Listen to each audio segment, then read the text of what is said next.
said Hill changed his mind and asked for the money back, but in cashier's checks, not cash. The informant had kept $15,000, and Hill had recently begun threatening him. He hoped the FBI could protect him. Eugene Hill had no criminal record and had never worked at the armored car company. But a background check revealed Hill had a connection with prime suspect Alan Pace.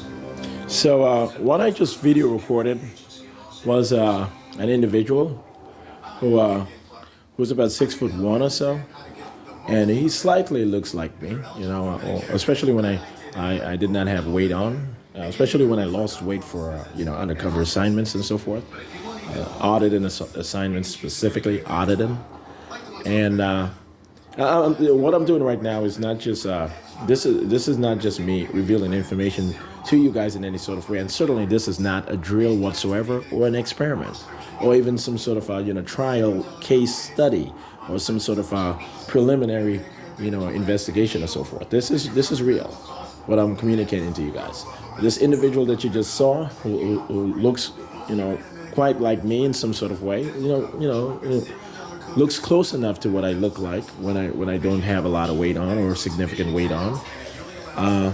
He was given money by certain FBI agents who were fired, a lot of cash. It might have been about $20,000, $30,000 or even more than that in cash.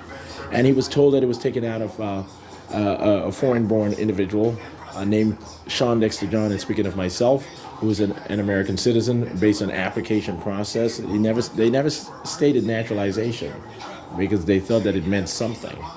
But anyway, and they said, well, you're a real American and you really look like him, so everything must have been about you, and you're gonna, this is $50,000 and blah blah blah, and we have found your hidden adopted or real biological father, and his name is Melvin Otey, and this and this and this, and Melvin Otey is gonna find the rest of the $50 million or $15 million or $30 million, whatever it is, which was, you know, part of the inheritance, you know, of Shawn Dexter John as part of the political royal family of the Commonwealth of Dominica, which has been sold over to the United States, specifically a United States corporation. They told all of these things. They stated it, and it sounded factual to a person who never heard of me specifically, but who certainly knew of the Shawn John fashion label and this and this and that. All right, so that's what was said to him. So and he got in a lot of trouble, and he's still, you know, trying to figure out how to fix his life. But Melvin Otey has been caught as part of a fraudulent, scheme, a part of an unlawful scheme, having to do with prostitution and so forth, and escortism, and his request that the law change to allow for 16 and 15-year-olds to be able to accept sexual advances and to permit having sexual intercourse with men of age, meaning adult men, all kinds of stuff, specifically to enter them into prostitution and escort servicing and so forth. Melvin Otey, who purported himself as having been a professor at Faulkner University.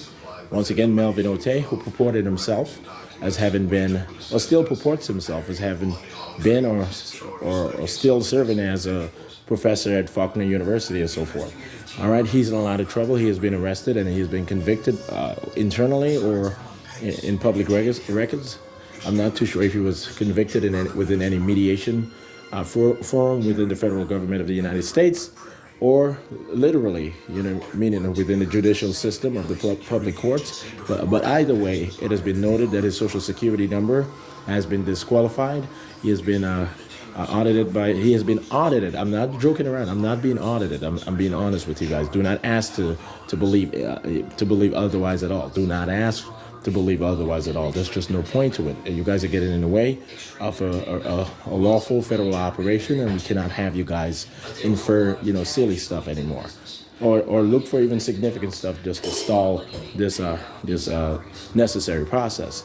But once again, he's been held, as guilty. He's been found guilty of having, participated in stealing Social Security, payments from senior folks, from immigrants, who did not know that they became naturalized citizens, or they were made naturalized citizens in secret by federal agents who used their social security number to receive, SSI payments and social security payments and so forth, as part of a scheme, clearly a fraudulent scheme, and so forth. And he was one of those FBI associates. He was an associate of a few FBI agents who participated within that particular fraudulent activity scheme, and he got his social security number for the most part got disqualified, and he's incapable of getting of finding a way around petitioning otherwise, because there are a lot of other criminal activity of his, or criminal conduct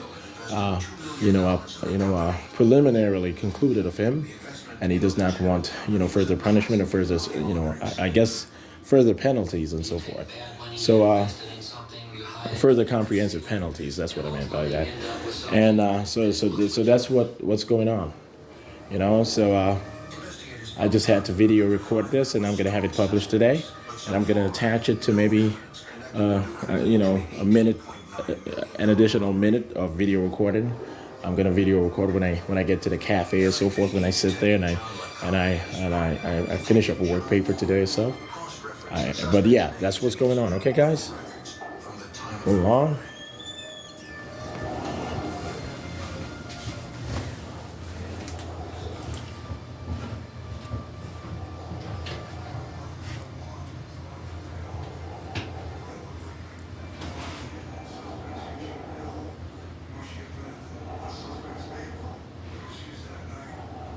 All right.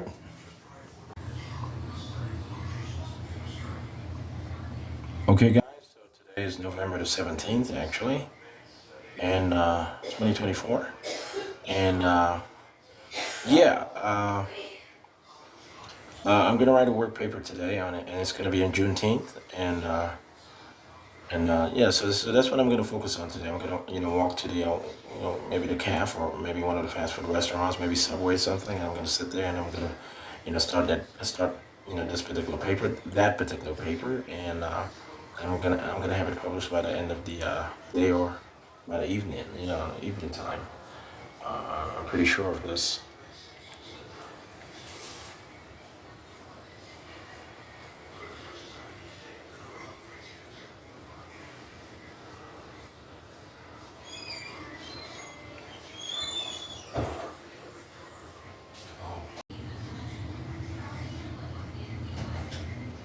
And yes, I have been to the UCF cafeteria, the CAF, and so forth. Usually walk from the parking lot. And it's not that far away, actually. It's almost right across the street. UCF, University of Central Florida. I've audited this that particular university system before.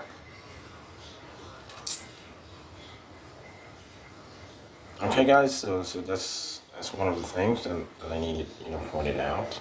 And I should be able to get a lot of work done today, having to do with Juneteenth and the legal and political tenets, which have rationalized it, which will protect it, and which will emancipate all effects, intended positive effects, and so forth.